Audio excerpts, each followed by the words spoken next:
Hello friends, welcome to day 3 of our webinar series on UN, जिसमें कि हम UN के बारे में या उसके जो मेन ऑर्गन्स हैं उसके बारे में डिस्कशन कर रहे हैं सिंस लास्ट 2 डेज़। और हमने अभी तक के अपनी डिस्कशन में यूएन उसकी हिस्ट्री के बारे में डिस्कस किया। उसके मेन ऑर्गन्स जो कि 6 हैं, उसमें से 2 मेन ऑर्गन्स हमने ऑलरेडी डिस्कस कर लिए हैं। दैट वाज जनरल असेंबली और सेकंड जो था वो क्या था, सिक्योरिटी काउंसिल। और आज हमारी इस वीडियो में हम डिस्कस करेंगे रिमेनिंग 3, जो फोर्थ होगा। दैट मीन्स जो टोटल 6 हैं तो उसमें से 5 आज कंप्लीट हो जाएंगे, और जो एक रिमेनिंग होगा वो हम डिस्कस करेंगे अपनी लास्ट डे की वीडियो में। दैट्स ऑन डे 4, जो कि कल होगा। और आज का टॉपिक रहेगा economic and social council, trusteeship council, and last will be international court of justice. मगर अपनी आज की वीडियो स्टार्ट करने से पहले, अगर आपको हमारी ये सीरीज़ अच्छी लग रही हो और अगर आपको लगता है कि आपके लिए ये बेनिफिशियल है, आप यूपीएससी या आईएएस की प्रिपरेशन कर रहे हैं और उसके लिए आपको रिसोर्सेज की ज़रूरत है, आपको लगता है कि आप किसी से कोई मदद लेना चाहते हैं, अपने कंसेप्ट्स मोर अच्छे से क्लियर करना चाहते हैं, तो आप हमारे चैनल का रेफरेंस ले सकते हैं, जो कि है educated.avinash। Let me show that to you.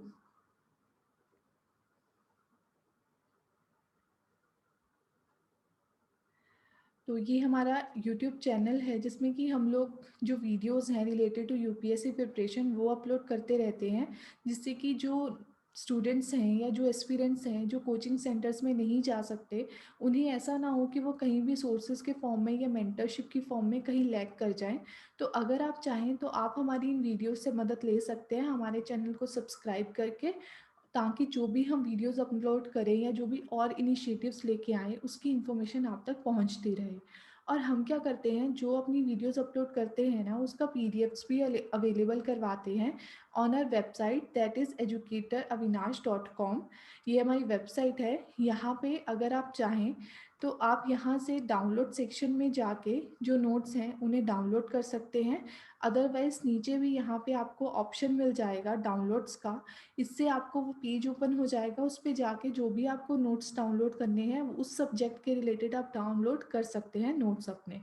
तो ये था हमारे यूट्यूब चैनल के बारे में। और अब हम अपना जो आज का डिस्कशन है वो स्टार्ट करेंगे। अगर आपको बीच में कहीं भी कोई भी क्वेरी हो आप पूछ सकते हैं। और जब हम अपनी ये वीडियोस यूट्यूब पे अपलोड करेंगे तो उस दौरान भी अगर किसी को कोई डाउट रहता है, कोई भी क्वेरी रहती है, तो वो कमेंट बॉक्स में ज़रूर लिखें, ताकि हम उनकी जो भी क्वेरी है उसे रिजॉल्व कर सके। तो चलिए हम आज का अपना डिस्कशन स्टार्ट करते हैं। So here comes presentation. So today is day 3, and firstly short introduction about myself. My name is Avinash and I have a YouTube channel जिसको मैंने अभी आपके सामने प्रेजेंट किया, educator.avinash, जिसके थ्रू हम वीडियोस अपलोड करते हैं जो यूपीएससी एस्पिरेंट्स के लिए काफ़ी हेल्पफुल रह सकती है। और अगर आप चाहें तो आप भी उन वीडियोस की हेल्प ले सकते हैं। आज के हमारे जो टॉपिक्स हैं मैंने ऑलरेडी स्टेट कर दिया, वो है economic and social council, trusteeship council, international court of justice. तो हम स्टार्ट करते हैं इकोनॉमिक एंड सोशल काउंसिल से। देखिए नाम से ही क्या क्लियर हो रहा है, ये इकोनॉमिक या सोशल जो इश्यूज है उसके रिलेटेड होगा, या जो इकोनॉमिक और सोशल जो भी मैटर्स होंगे उनके लिए होगा। तो वहीं यहाँ लिखा है, framers of charter of UN were aware of the fact that international peace and security could not be maintain without establishment of just social and economic order in world. देखिए हमें भी पता है कहीं भी कोई भी इशू होता है तो उसके लिए दो मेन जो कारण हो सकते हैं वो क्या हो सकता है। First, economic reason. Economic reason क्योंकि देखिए हम हमेशा बोलते हैं ना, जो इकोनॉमी है वो हर चीज़ की मदद रहती है। मतलब अगर किसी के पास पैसा नहीं है या कोई भी इकोनॉमिक कंस्ट्रेंट्स हैं तो आपके कितने भी हेल्दी रिलेशंस हो वो भी कहीं ना कहीं आके डिस्ट्रॉय होना शुरू हो जाते हैं। तो इकोनॉमिकली हम सब में एक similarity similarity in the sense एक मेंटेनेंस रहना चाहिए, सो दैट कि जो नॉर्मल ऑर्डर है वो डिस्टर्ब ना हो। और सेकेंड चीज़ है सोशल ऑर्डर, क्योंकि हमें पता है कि हम हम क्या, ह्यूमन बीइंग सभी जो हैं वो सोशल एनिमल है। हम लोग सोसाइटी में रहते हैं। तो आप कितना बोल लें, ठीक है, एक एज होती है, उस एज में हर कोई बोलता है कि हमारे लिए सोसाइटी इंपॉर्टेंस नहीं रखती है। बट एट अ पॉइंट हमारे लिए सोसाइटी बिल्कुल इंपॉर्टेंस रखती है, तभी हम लोग एग्जिस्ट कर सकते हैं। अगर हम कोई सोशल जो भी हमारे नॉर्म्स हैं उन सबको एडहर कर सके, उन सबको हम लोग अपनी कंसेंट दे के आगे बढ़ सके। अगर कोई भी सोशल ऑर्डर के खिलाफ जाता है तो वन टाइम और अनदर टाइम उसके खिलाफ रिजेंटमेंट होता है, जो कि हम एक पॉइंट के बाद आके उस चीज़ को टैकल नहीं कर पाते। इसके लिए एक बहुत अच्छा एग्जांपल मैं आपको देती हूँ। आपने मूवी देखी होगी डर्टी पिक्चर, फिलहाल मेरे माइंड में वही आ रहा है, विद्या बालन की। तो उसमें क्या होता है कि वो जो लेडी होती है, फर्स्टली वो जो सोशल ऑर्डर है उसके अगेंस्ट जाके अपनी विल के अकॉर्डिंगली सब चीज़ करती है। उसे लगता है वो फ्री पर्सन है, वो जो चाहे वो कर सकती है, वो सब कुछ बहुत अच्छा चलता है। पर एट द पॉइंट जब उसे आके रियलाइज़ होता है कि उसने जो सोशल ऑर्डर था, मैं किसी को ये जज नहीं कर रही हूँ, मैं सिर्फ एक बात, एक एग्जांपल दे रही हूँ। जब एंड में आके उसे एक रियलाइजेशन होती है कि जो सोशल ऑर्डर था वो उसके खिलाफ गई है, जिस वजह से जो सोशल एलिमेंट्स हैं वो डिस्टर्ब हुए हैं, तो जो सोसाइटी है वो उसे उस नज़र से नहीं देखती है जैसे उसे देखना चाहिए। तो तब उसे आके वो चीज़ें हर्ट करने लग जाती है और एट द एंड वो आके सुसाइड कमिट कर लेती है। ये कितना वैलिड है कितना नहीं है, मैं उस चीज़ की डिबेट में बिल्कुल नहीं जा रही हूँ। मैं आपको सिर्फ इतना बता रही हूँ कि जो भी सोशल कंस्ट्रेंट्स हैं या सोशल जो कंसाइज के अगेंस्ट जाते हैं कोई भी पर्सन, तो उनके कारण भी कुछ ना कुछ इश्यूज हो जाते हैं। That means two type of जो इश्यूज हैं वो मेन है, फर्स्ट इकोनॉमिक और सेकंड सोशल। तो वही यहाँ पे है कि जो यूएन के मेंबर्स थे, अगर हम नॉर्मल ह्यूमन बीइंग इतना समझ सकते हैं तो यूएन के मेंबर्स भी इतना समझ सकते थे कि ऐसा इशू आ सकता है। तभी उन्होंने एक स्पेशल काउंसिल बनाई, economic and social council, for that, ताकि जो ऐसे इश्यूज हैं वो सारे टैकल किए जा सके। Article 1 of Charter, one of the purpose of UN is to achieve cooperation among nations in solving problems of social, economic, cultural and humanitarian nature and to encourage and promote respect for basic human rights and freedom of people। देखिए वही बात आ गई है कि जो article 1 है charter का, हमने देखा था ना, जो यूएन का चार्टर है वो इम्पॉर्टेंट है, उसके थ्रू ही जो यूएन की सारी फंक्शनिंग वगैरह है वो सारी चीज़ें वहाँ पे डिटरमाइन की गई है और स्टेट की गई है कि कैसे क्या होगा। तो जो यूएन का चार्टर है उसका फर्स्ट आर्टिकल ही क्या बोलता है कि one of the purpose of UN क्या है कि कॉपरेशन एस्टेब्लिश की जाए अमंग नेशंस, ताकि जो भी सोशल इकोनॉमिक वगैरह प्रॉब्लम्स आनी है ना वो सारी टैकल हो सके, और ऐसा ना हो एक ही एट द डे एंड ये सोशल या इकोनॉमिक प्रॉब्लम्स बाई टाइम क्या बन जाएंगे, फ्रिक्शन ज़्यादा बढ़ा देंगे बिटवीन नेशंस, और ज़्यादा फ्रिक्शन होने से क्या हो जाएगा फिर बाद में, एक ही जो कंट्रीज हैं वो एक दूसरे के साथ वॉर के फॉर्म में आ सकती है। देखिए ऐसा बोला जाता है कि आजकल के टाइम में वॉर होना बहुत मुश्किल है। वॉर होना मुश्किल क्यों है? क्योंकि होता क्या है, आजकल हर कोई मिलिट्रीली बहुत ज़्यादा पावरफुल है। तो वॉर वो किस फॉर्म में करते हैं? फॉर एग्जांपल कई लोग बोलते हैं कि जैसे कोविड है, तो वो भी एक फॉर्म ऑफ वॉर है। क्यों है? क्योंकि आप डायरेक्टली किसी के साथ ऐसा नहीं कर रहे हैं कि आप वॉर कर रहे हैं, पर इनडायरेक्टली आप वॉर में लोगों को निकाल रहे हैं। तो वो सारी चीज़ें हैं। तो जो मेन इशू है वो क्या है वॉर का, और यहाँ पे जो उस समय जो सोचा गया था वो ये था कि वो वॉर ना हो, इसके लिए जो सोशल इकोनॉमिक वगैरह इश्यूज है उन सबको रिजॉल्व किया जा सके, उन्हें बढ़ावा ही ना दिया जाए कि कल को वॉर की सिचुएशन आए।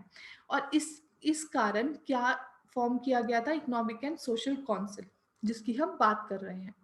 इसकी कंपोजिशन की अगर हम बात करें तो इसमें जब स्टार्ट हुआ था तो 18 मेंबर्स थे, फिर 66 में 27 और 73 में 54 मेंबर्स हो गए हैं।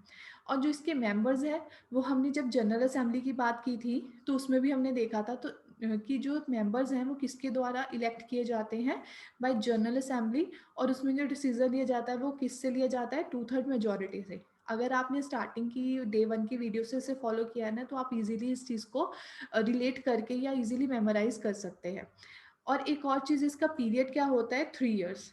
अब एक और चीज़ देखिए, it's 1/3 member retire every year. आपको किसी चीज़ की याद आ रही है इस चीज़ से, वो है राज्यसभा। तो वैसे ही है, जैसे हम राज्यसभा को बोलते हैं ना कि वो कॉन्टिन्यूस हाउस होता है, मतलब ऐसा नहीं है वो कभी भी डिसॉल्व होता है फुली। तो वैसे ही यहाँ पे भी है कि economic and social council fully dissolve नहीं होगा, क्योंकि उसके मेंबर्स जो हैं, इट्स 1/3 मेंबर रिटायर हो रहे हैं हर साल, ताकि वो कॉन्टिन्यूटी में चलता रहे। इसका जो चेयरमैन है वो ऑल्दो जो इलेक्ट किया जाता है वो इलेक्ट किया जाता है अमंग देमसेल्फ। हमने देखा है जितने भी ये जो कौंसल्स वगैरह हैं इन सब के मेंबर्स या हेड जो हैं वो किसके द्वारा इलेक्ट किए जा रहे हैं, बाय देयर ओन, मतलब जो भी कौंसिल है वो अपना मेंबर खुद इलेक्ट कर रही है। और इसमें जो मीटिंग्स है वो 2 मीटिंग्स होती हैं, one in April and other in July. Although ये इतना इंपॉर्टेंट नहीं है। Decision is taken with majority of present and voting member and each member has 1 vote, जो कि नॉर्मली हर जगह आपको दिखेगा। फिर आती है पावर्स की बात कि इकोनॉमिक एंड सोशल काउंसिल की क्या क्या पावर्स है, उसकी क्या पर्पस है वो हमने देख लिया। अब उसकी पावर्स की बात आएगी। It can conduct studies and prepare report regarding international economic social, मतलब जो इकोनॉमिक सोशल वगैरह का जो भी उस एरिया में से जो भी इशू होगा ना उस सब चीज़ को टैकल कौन करेगा, ये काउंसिल। तभी देखिए इसके नाम से ही आपको क्लियरली मेंशन हो रहा है कि इस काउंसिल का काम क्या है। तो आपको अगर कोई ऐसा क्वेश्चन आएगा ना तो आप आसानी से इकोनॉमिक एंड सोशल काउंसिल की जो आंसर है उसे टिक कर सकते हैं। It makes recommendation for purpose of promoting respect of human rights and fundamental freedoms of all people, क्योंकि हमने देखा ना इसका जो एक काम है वो ह्यूमैनिटेरियन ग्राउंड पे काम करना भी है, मतलब एक जो फंक्शन है।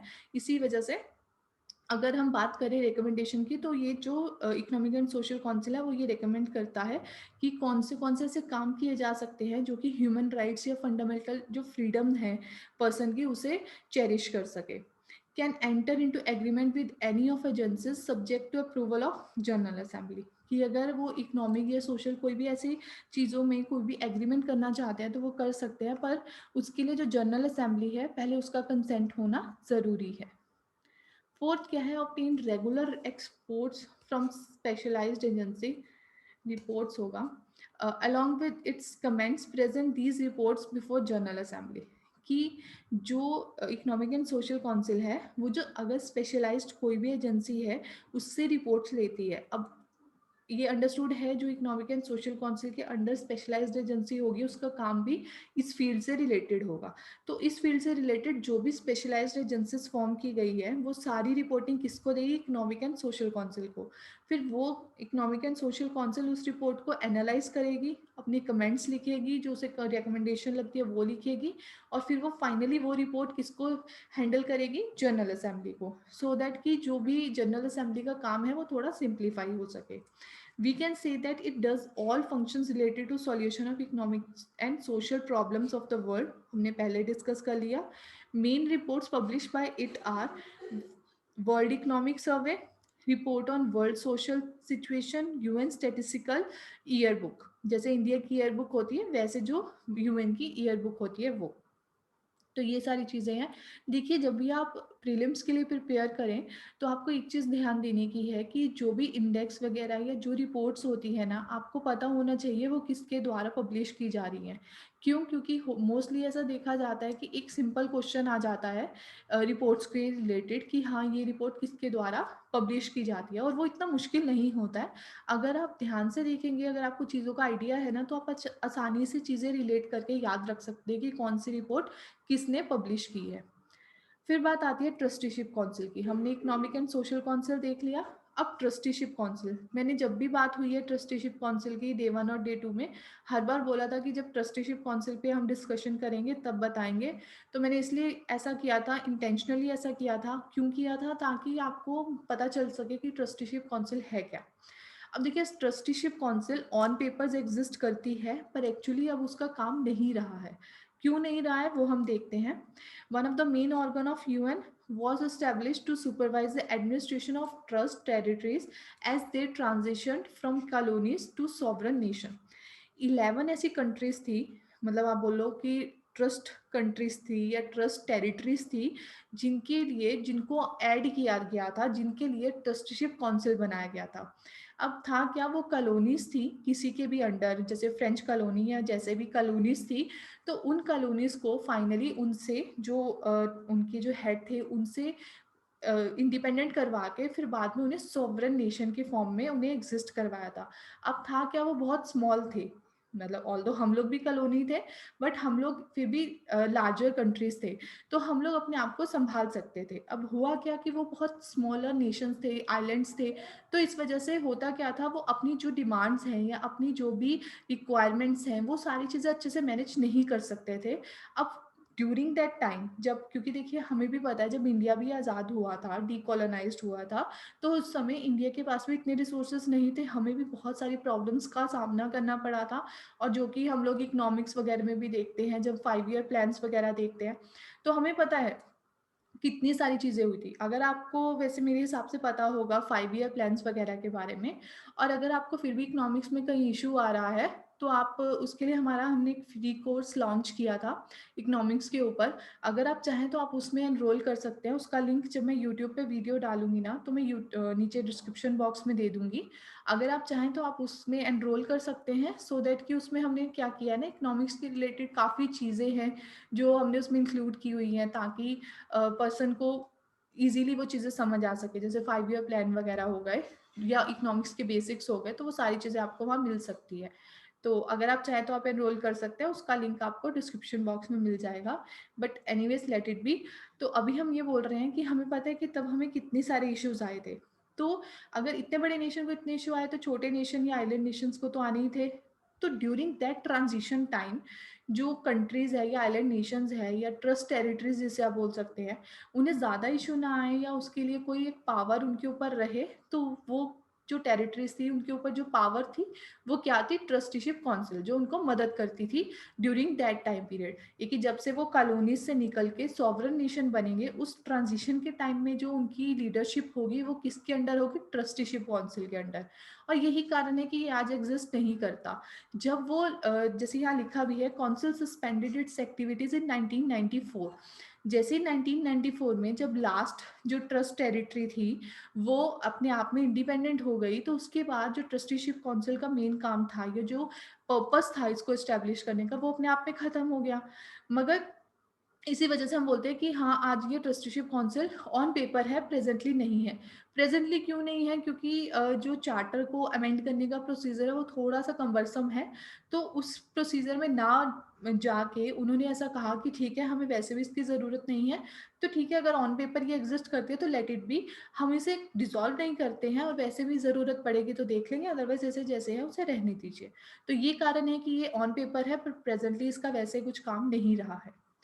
ट्रस्ट टेरिटरीज जो हैं उन्हें डिवाइड किया जा सकता है 3 कैटेगरीज में। Trust territories held under mandate system, detach from enemy state, जैसे कि वर्ल्ड वॉर 2 के अंडर था। Territories voluntarily placed under system of state responsible for their administration. अब देखिए है, सॉरी, अब देखिए है क्या, जो ट्रस्ट टेरिटरीज़ है मैंने आपको बता दिया वो क्या है, उसका मेन पर्पस क्या है, 11 टेरिटरीज़ है, ये सारी चीज़ें बता दी। अब क्या है, जो ट्रस्ट टेरिटरीज़ है उसे हम 3 कैटेगरीज़ में डिवाइड कर सकते हैं। अब देखिए ये इंपॉर्टेंट नहीं है, जो इंपॉर्टेंट था वो मैंने आपको बता दिया है ऑल्दो, पर फिर भी आप एक बार देख लीजिए। जो फर्स्ट कैटेगरी है वो क्या है? Territories held under mandate system.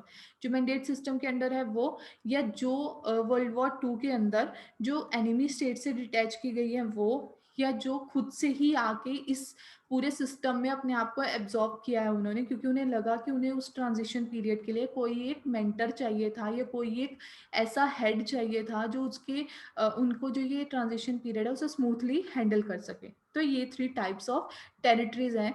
और अगर हम ट्रस्टीशिप काउंसिल की बात करें, तो देखिए मैंने आपको बोला ना, आजकल अब ये इसका इफेक्टिवनेस नहीं है, काम नहीं इफेक्टिवली करती है, ये ऑन पेपर है। तो इस वजह से प्रेजेंटली जो इसके एक्चुअल मेंबर है ना ट्रस्टीशिप काउंसिल के, वो सिर्फ जो परमानेंट मेंबर है, 5 परमानेंट मेंबर है सिक्योरिटी काउंसिल के, वो हैं। पर जब ये फॉर्म हुई थी या जब ये वर्क करती थी, तब क्या थे? 3 type of member: permanent members of security council, जो कि आज भी हैं; those countries which administer trust territories, जो कि मतलब ट्रस्ट टेरिटरीज के ऊपर एक्चुअली हेड करते थे, एडमिनिस्टर करते थे; as many other members elected for 3 years, 10 year by general assembly, as may be necessary to ensure that total number of member of council is equally divided between those member of UN which administer trust territories and which do not. आप समझ गए होंगे इसका whole soul क्या criteria है। फिर एक और चीज़, मतलब 2-3 पॉइंट्स जो आप नोट कर सकते हैं। एक ही जो ट्रस्टीशिप काउंसिल थी, इसमें कोई वीटो पावर एग्जिस्ट नहीं करती थी। ठीक है। और सेकंड क्या है कि डिसीजन जो था वो मेजॉरिटी से किया जाता था, कि जो प्रेजेंट और वोटिंग पर्सन्स है उसकी जो मेजॉरिटी जिस चीज़ के फेवर में है वैसे काम किया जाता था। और इसका एक चेयरमैन होता था और वाइस चेयरमैन होता था। और जैसे कि हमेशा होता है, जो उनको इलेक्ट करते थे वो जो नेशंस थे वो अपने बीच में से ही, sorry nation in the sense जो मेंबर नेशंस होते थे वो अपने आप से ही इलेक्ट करते थे कि कौन सा पर्सन ट्रस्टीशिप काउंसिल का चेयरमैन होगा और कौन सा वाइस चेयरमैन होगा। फंक्शंस की बात करें तो देखिए, जब ये ट्रस्ट टेरिटरीज के लिए बना था तो ट्रस्ट टेरिटरीज के लिए रिलेटेड जो भी काम थे वो सारे इस काउंसिल के अंडर आ जाएंगे। जैसे कि works for development of trust territories, supervise developmental work, मतलब वही जो डेवलपमेंट ऑफ वर्क्स हो रहे हैं टेस्ट ट्रस्ट टेरिटरीज के अंदर, वो सारी चीजें सुपरवाइज करना। Sends report to general assembly about development of trust territories, listen to complaints of people living in trust territory. मतलब जो भी ट्रस्ट टेरिटरी से रिलेटेड जो भी काम होगा वो कौन करेगा? Trusteeship council. क्यों? क्योंकि वो बनी ही इसके लिए है। फिर लास्ट में वही पॉइंट लिखा है, by resolution adopted on 25 May 1994 council amended its rules of procedure to drop the obligation to meet annually. क्योंकि ऑब्लिगेशन क्या था कि हर साल इन्हें मिलना होता था, annually they should have to meet. But मैंने जैसे बताया, जब वो लास्ट जो ट्रस्ट टेरिटरी है वो ही अपने आप में इंडिपेंडेंट हो गया, तो क्या रीजन रहता है ऐसा करने का? तभी क्या हुआ, and agreed to meet as occasion required, कि ऐसा बोल दिया गया कि अब जैसे रिक्वायर्ड होगा, कोई ऐसी ज़रूरत आएगी तब तब ये कौंसिल मिलेगी, अदरवाइज ये कौंसिल तब तक नहीं मिलेगी। बाय इट्स डिसीजन और डिसीजन ऑफ इट्स प्रेसिडेंट और at request of majority of its member और जनरल असेंबली। अब वो ओकेजन आया है नहीं आया है ये कैसे डिसाइड किया जाएगा? वो डिसाइड किया जाएगा डिसीजन लेके ऑफ इट्स प्रेसिडेंट, मतलब जो ट्रस्टीशिप काउंसिल का जो प्रेसिडेंट होगा उसका जो डिसीजन होगा उसके अकॉर्डिंगली डिसाइड किया जाएगा कि हाँ उसे मिलना है या नहीं मिलना है। या अगर मेजॉरिटी ऑफ इट्स मेंबर, जैसे कि हमें पता है अभी जो प्रेजेंट मेंबर्स हैं वो 5 मेंबर्स हैं, तो वो 5 में से अगर 3 मेंबर्स एग्री करते हैं कि हाँ इन्हें मिलना चाहिए जनरल असेंबली के द्वारा, सॉरी अगर वो कहते हैं कि हाँ मिलना चाहिए तब मिलेंगे, या मेजॉरिटी ऑफ इट्स मेंबर, या फिर जनरल असेंबली के मेंबर, या मेजॉरिटी ऑफ सिक्योरिटी काउंसिल। अगर इनमें से कोई भी ऐसा रिकमेंड करेगा तभी जो ट्रस्टीशिप काउंसिल है वो मिलेगी, अदरवाइज वो तब तक नहीं मिलेगी, मतलब तब तक उसकी सिटिंग नहीं होगी। तो ये था ट्रस्टीशिप काउंसिल के बारे में जो कि हमने डिस्कस कर लिया। अब हमारा आज का लास्ट टॉपिक जो है उसके ऊपर डिस्कशन करते हैं, जो कि न्यूज़ में भी रहता है, international court of justice. International court of justice की अगर हम बात करेंगे तो आपने इसके बारे में ज़रूर सुना होगा। जब कुलभूषण यादव जी का केस जो था उसके बारे में बात होता था ना, तो उस केस में इंटरनेशनल कोर्ट ऑफ जस्टिस काफ़ी न्यूज़ में आ गया था। इवन जो लोग यूपीएससी की तैयारी नहीं भी कर रहे हैं वो लोग भी नॉर्मली इस चीज़ में इन्वॉल्व होते थे कि क्या है इंटरनेशनल कोर्ट ऑफ जस्टिस, ये सब चीज़ें। तो आपको तो फॉर श्योर इसके बारे में पता होना चाहिए। तो its principal judicial organ of UN, नाम से ही पता है कोर्ट ऑफ जस्टिस कोर्ट का नाम है, तो नेचुरली जुडिशियल ऑर्गन है जिसका हेडक्वार्टर हेग में है, नीदरलैंड।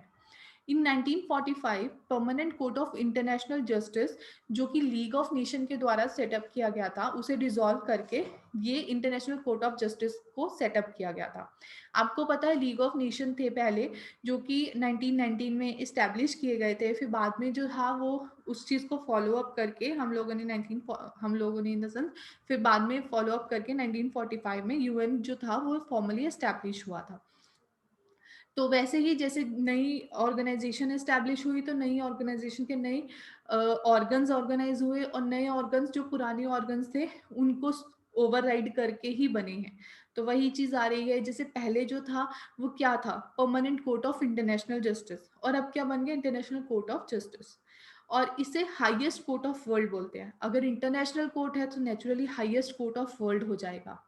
इसकी कंपोजिशन की बात करें तो इसमें 15 जजेस होते हैं जो कि इलेक्ट किए जाते हैं bye general assembly on recommendation of security council. मैंने आपको पहले भी बोला था जब कल हम सिक्योरिटी काउंसिल की बात कर रहे थे कि जो भी इंपॉर्टेंट डिसीजन होंगे ना, अब वहाँ पे ज़रूर देखेंगे कि सिक्योरिटी काउंसिल ज़रूर बीच में आएगा। और यही कारण है कि यूएन रिफॉर्म्स की ज़्यादा बात होती है। तो अगर हम जजेस की भी बात करते हैं तो हम बोल रहे हैं कि वर्ल्ड जुडिशरी का काम कर रहा है इंटरनेशनल कोर्ट ऑफ जस्टिस। तो इतने इंपॉर्टेंट ऑर्गेनाइजेशन के लिए भी या इतने इंपॉर्टेंट ऑर्गन के लिए भी, जो अगर हम जजेस इलेक्ट कर रहे हैं तो वो किसके बेसिस पे हो रहा है या किसकी रिकमेंडेशन पे हो रहा है, सिक्योरिटी काउंसिल की। तो ये हो गया 15 जजेस हैं जो कि इलेक्ट ऑल दो जनरल असेंबली के द्वारा किए जाएंगे, but on recommendation of security council. No two जजेस can be elected from same state, मतलब एक कंट्री से नहीं हो सकते हैं। They should be renowned jurist having high legal qualification. That means बहुत वेग है। कोई भी अगर जैसे कंट्री चाहे तो वो किसी को भी एज अ जज कैंडिडेट निकाल सकती है, रख सकती है, नॉमिनेट कर सकती है फॉर दैट पोस्ट। क्योंकि रिनाउंड जूरिस्ट का क्या मतलब है, कोई परमानेंट या कोई वैसा कुछ नहीं हुआ कि क्लियरली मेंशन है कि हाँ हाँ ये क्राइटेरिया होना चाहिए, बहुत वेग चीज़ है। तो जो स्टेट सही समझती है उस इंसान को वो नॉमिनेट कर देती है फॉर दैट पोस्ट, और फिर बाद में अगर सिक्योरिटी काउंसिल उस पर्सन को रिकमेंड करती है तो जनरल असेंबली उसे इलेक्ट करके फिर फाइनली उसे जजमेंट की फॉर्म में एक्सेप्ट किया जा सकता है। फिर बात आती है टेन्योर की। तो इसका टेन्योर जो होता है वो 9 ईयर्स का होता है। और वैसे ही जैसे मैंने इन द सेंस जैसे अभी हमने डिस्कस किया था ना कि 1/3 जो मेंबर्स है वो हर ईयर जो है वो एक्सपायर होती है उनकी टर्म। क्यों होती है? ताकि वो कॉन्टिन्यूस रह सके उसकी वर्किंग। तो वैसे ही इसमें भी होता है, इंटरनेशनल कोर्ट ऑफ जस्टिस में भी जो टर्म है वो 9 ईयर का है ऑल दो, मगर इसके 1/3 जो जजेस हैं वो हर ईयर जो उनका टर्म है वो एक्सपायर हो रहा है। ऑल्दो वो री-इलेक्ट किए जा सकते हैं, पर हम इस चीज से क्या समझ रहे हैं, ये कॉन्टिन्यूस हाउस है, मतलब ये भी ऑर्गन जो है ये कॉन्टिन्यूस है, ये कभी भी डिसॉल्व नहीं होता है। और जो कंडीशन है वो क्या है कि जो भी पर्सन एज अ जज अपॉइंट हो रहा है इंटरनेशनल कोर्ट ऑफ जस्टिस में, वो किसी भी और ऑक्यूपेशन में फॉर दैट टर्म ओनली नहीं एंगेज हो सकता। ये चीज़ बिल्कुल क्लियरली मेंशन होनी चाहिए, क्योंकि इस पे भी हो सकता है क्वेश्चन हो जाए। उसके बाद यहाँ पे कुछ पॉइंट्स लेके हैं, जैसे हेडक्वार्टर हेग में है वो हमने बात कर लिया, बट ऐसा नहीं है वो सिर्फ हेग में ही मिलेंगे। अगर उन्हें लगे तो वो जो मीटिंग है वो कहीं भी ऑर्गेनाइज की जा सकती है, तो यहाँ पे क्लियरली मेंशन है कि किसी अदर प्लेस पे भी ऐसा हो सकता है। अगर हम कोरम की बात करें तो कोरम 9 जजेस का होता है। कोरम हमने अगर आपने नहीं देखा है तो हमने पॉलिटी की जो वीडियोस है उसमें एक्सप्लेन किया हुआ है एनसीईआरटी में। कोरम का मतलब ये है कि मिनिमम जितने जजेस चाहिए for the organ to work. जैसे हम हाउस में बोल देते हैं ना इतना कोरम चाहिए, अगर इतना कोरम नहीं है मतलब इतने मेंबर्स प्रेजेंट नहीं है तो उस हाउस की प्रोसीडिंग नहीं चल सकती है। तो वैसे ही कोरम की बात होती है, वैसे ही कोरम की बात है इस ऑर्गन में। Decision is taken with majority, मतलब मेजोरिटी अगर जैसे 15 मेंबर्स है तो उसमें से जितने मैक्सिमम वोट जिस भी चीज को जाएंगे, ओपिनियन को जाएंगे, उस ओपिनियन को अपहेल्ड किया जाएगा। और अगर वोट सपोज इक्वल पड़ गए हैं तो उस केस में जो कास्टिंग वोट है वो प्रिजाइडिंग ऑफिसर जो है वो एक्सरसाइज कर सकता है। पावर और फंक्शन की बात करें तो any state can bring her dispute before international court of justice.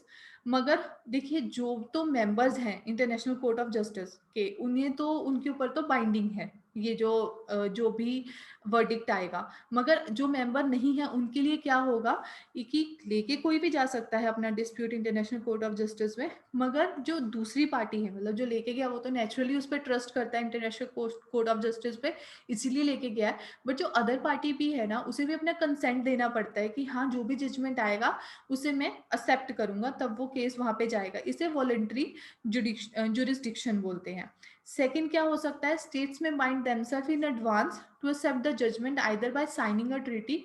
मतलब एक तो है कि जिन्होंने साइन नहीं किया हुआ है वो अपना केस लेके जा सकते हैं, पर उसके लिए पहले दूसरी पार्टी को इंश्योर करना पड़ता है कि हाँ भाई जो भी जजमेंट आएगा इंटरनेशनल कोर्ट ऑफ जस्टिस का मैं उसे एक्सेप्ट करूंगा। और दूसरे तो वो पर्सन है जिन्होंने ऑलरेडी ट्रीटी या कोई कन्वेंशन साइन किया हुआ है। अगर वो साइन किया हुआ है सो दैट मीन्स कि वो कंपलसरी जुरिस्डिक्शन में आते हैं, मतलब उन्हें जो भी कंपलसरी है जो भी वर्डिक्ट होगा वो उन्हें बाइंड करना पड़ेगा अपने आप को उससे।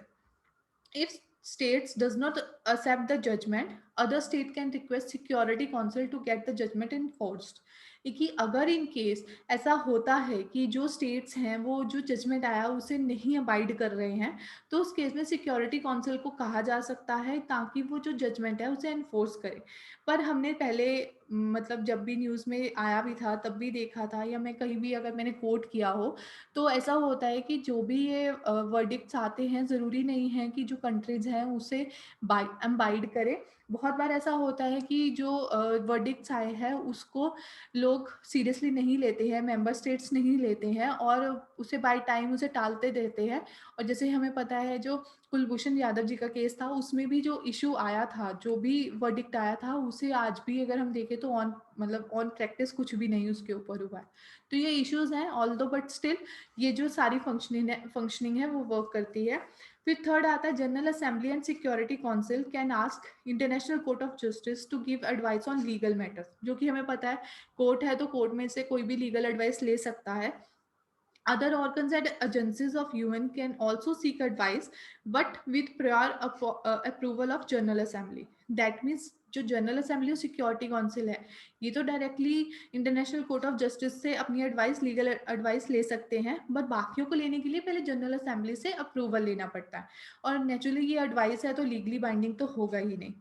The member state is bound to accept the decision, वो मैंने पहले ही बता दिया। और अगर वो एक्सेप्ट नहीं करेंगे तो सिक्योरिटी काउंसिल है उसके थ्रू वो जो डिसीजन है उसे एनफोर्स करवाया जा सकता है। तो इससे आज का हमारा डिस्कशन खत्म होता है, जिसमें कि हमने 3 जो ऑर्गन्स थे वो डिस्कस किए हैं। सबसे पहले हमने इकोनॉमिक एंड सोशल काउंसिल के बारे में डिस्कशन किया। फिर हमने देखा उसके पावर एंड फंक्शन वगैरह के बाद ट्रस्टीशिप काउंसिल क्या होता है, उसकी 11 ट्रस्ट टेरिटरीज, सब सारी चीज़ें, इनके कंसेप्ट डिस्कस किए। फंक्शन एंड पावर्स देखा। फिर इंटरनेशनल कोर्ट ऑफ जस्टिस देखा, उसकी कंपोजिशन, उसका टेन्योर, और then power and functions of international court of justice. तो इसके साथ हमारा आज का जो डिस्कशन है वो खत्म होता है। और कल के लिए जो हमारे टॉपिक्स हैं वो सेक्रेटरीट और एनालिसिस ऑफ यूनाइटेड नेशंस रह जाएगा। अगर आपको कोई भी क्वेरी है तो आप अभी पूछ सकते हैं। और जब तक आप क्वेरी पूछते हैं, अगर आपको ये वीडियोस अच्छी लग रही हैं, अगर आपको ये वेबिनार सीरीज अच्छा लगा है, then you can like our videos. और अगर आप चाहें तो आप हमारे यूट्यूब चैनल को भी सब्सक्राइब कर सकते हैं। और अगर आपको कोई भी कहीं भी क्वेरी आती है तो उसे आप कमेंट बॉक्स में लिख सकते हैं। सो आई डोंट थिंक कि किसी को कुछ खास क्वेरी है। मुझे समझ नहीं आता कि इतना अच्छा पढ़ाया जाता है, ये क्या होता है कि कोई क्वेरी नहीं होती है, but still okay then, if किसी को क्वेरी नहीं है then we are going to end our session. So thank you, thanks for watching. और अगर स्टिल कोई क्वेरी आपके माइंड में आता है तो जब वीडियो अपलोड होगा तो उसे आप कमेंट बॉक्स में ज़रूर लिखिएगा। So that's it for today, meet you tomorrow, bye bye.